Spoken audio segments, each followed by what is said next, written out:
Hey everyone, welcome back to the channel. It was almost midnight when the phone vibrated on the cracked kitchen counter. The sound so soft, it felt like a heartbeat echoing in a quiet room.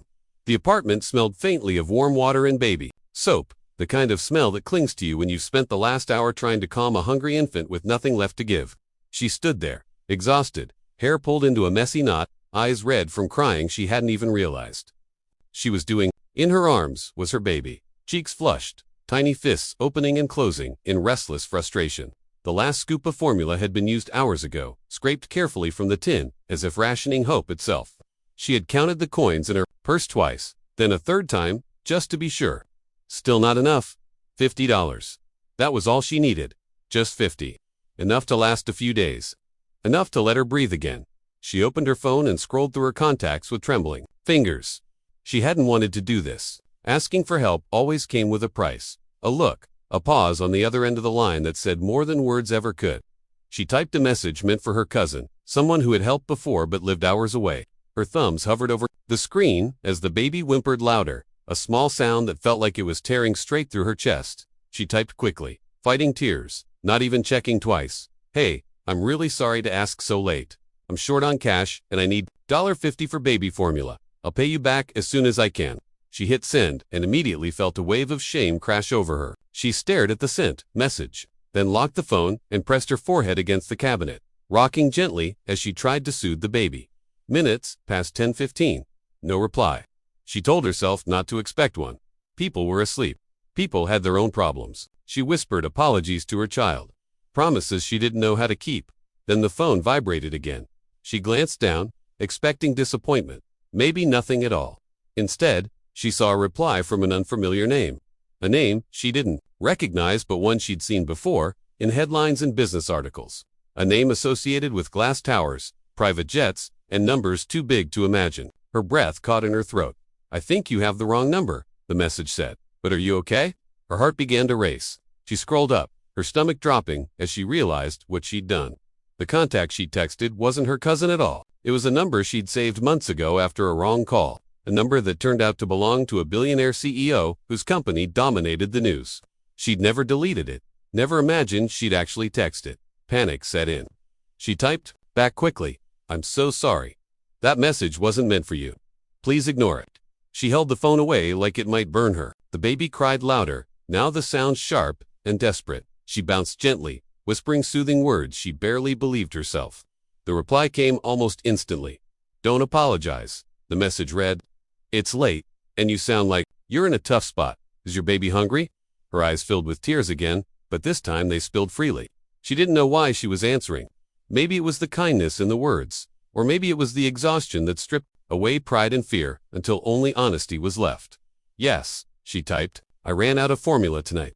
I just need a little to get through. There was a pause this time.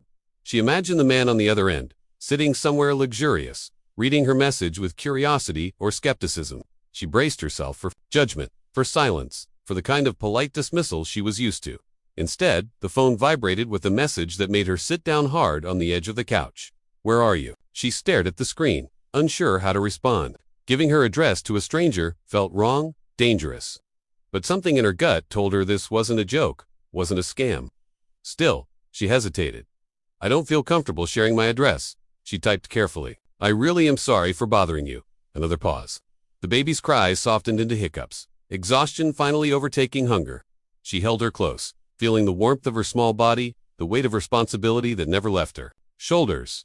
I understand, the reply came. Then tell me where the nearest 24-hour store is. I'll send you money now. Her hands shook as she read the message. She could barely process it.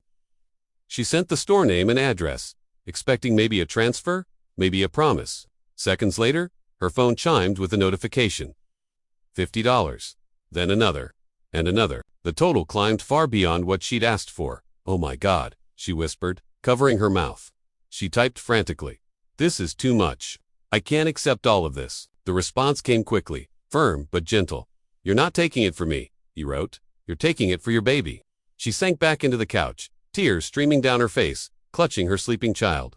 She thanked him over and over, words feeling small and inadequate. She expected that to be the end of it. A strange, miraculous moment she'd remember forever. But the night wasn't done with her yet. Less than 30 minutes later, There was a knock at the door. She froze. The baby stirred in her arms. Another knock, soft but deliberate. Her heart began to pound.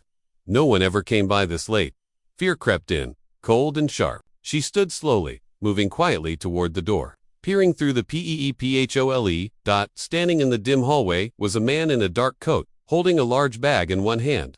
His face was familiar from screens and magazines, but seeing him there, in her run-down apartment building, felt surreal. Her breath caught. It was him. She opened the door, just a crack. Chain still on. As she asked, her voice barely steady. He smiled gently, exhaustion etched into his features. "Hi," he said softly. "I'm sorry to show up unannounced. I just wanted to make sure you had everything you needed tonight." She stared at him, speechless. He lifted the bag slightly. "Formula," he said. "Different kinds. Just in case? Bottles too. And some diapers. I didn't know what brand you used." She unlocked the chain without thinking, opening the door wider. He stepped inside hesitantly, as if unsure he was welcome. The apartment suddenly felt smaller, humbler. She felt embarrassed by the peeling paint, the mismatched furniture, the laundry folded in piles on the chair. But he didn't look around. With judgment, his eyes went straight to the baby. "She's beautiful," he said, his voice warm. "Thank you," she whispered, still trying to understand how this was real. "You didn't have to come here." "I know," he replied. "But I couldn't sleep. I kept thinking about that message. About you trying to get through the night." He set the bag down gently and pulled out a small container of ready-to-feed formula. "We can make this now if you want." She nodded, tears threatening again. In the tiny kitchen, he moved carefully, asking questions, listening, letting her lead. He didn't act like a billionaire, didn't act like someone used to being in control. He was just a man helping a mother feed her child at midnight. As the baby drank hungrily, her cries turning into soft, satisfied sounds, the tension in the room eased. She finally felt like she could breathe. They sat on opposite ends of the couch, speaking quietly so as not to disturb the baby. She told him pieces of her story, about being on her own, about working 2 jobs when she could, about how one unexpected expense could unravel everything. He listened without interrupting, without offering quick fixes or empty advice. When she finished, he nodded slowly. "My mother raised me alone," he said. "She never asked for help either. I know how hard that is." She looked at him, surprised. "I didn't know." He smiled faintly. "Most people don't." The baby fell asleep again, full and content. The apartment felt warmer, somehow, less heavy. He stood after a while, slipping his hands into his coat pockets. "I should go," he said. "I didn't mean to intrude." "You didn't," she said quickly. "You helped, more than you know." He paused at the door. "Listen," he said, meeting her eyes. "I don't want this to be a one-time thing. If you're still struggling, no pressure. Just let me know." She nodded, overwhelmed. "I will, thank you." After he left, she locked the door and leaned against it, heart racing. She looked down at her sleeping baby, then at the bag of supplies on the floor. It felt like a dream she might wake up from at any second. Over the next few days, her life didn't magically transform, but something had shifted. The immediate panic was gone. The formula was there. The bills were paid, at least for the moment, and there were messages, simple check-ins, never intrusive. "How's the baby today? Did you get some rest?" He didn't try to control or rescue. He just showed up, in ways that mattered. Weeks passed, and their conversations grew easier, more natural. They talked about books, about music, about the strange paths life takes. He never flaunted his wealth, never made her feel small. She learned about his pressures, the loneliness that came with his success, the way people always wanted something from him. With her, he said, there was no performance, just honesty. One afternoon, he asked if he could visit again, during the day this time. She agreed, nervous but curious. He brought groceries, then stayed to help assemble a second-hand crib sheet, found online.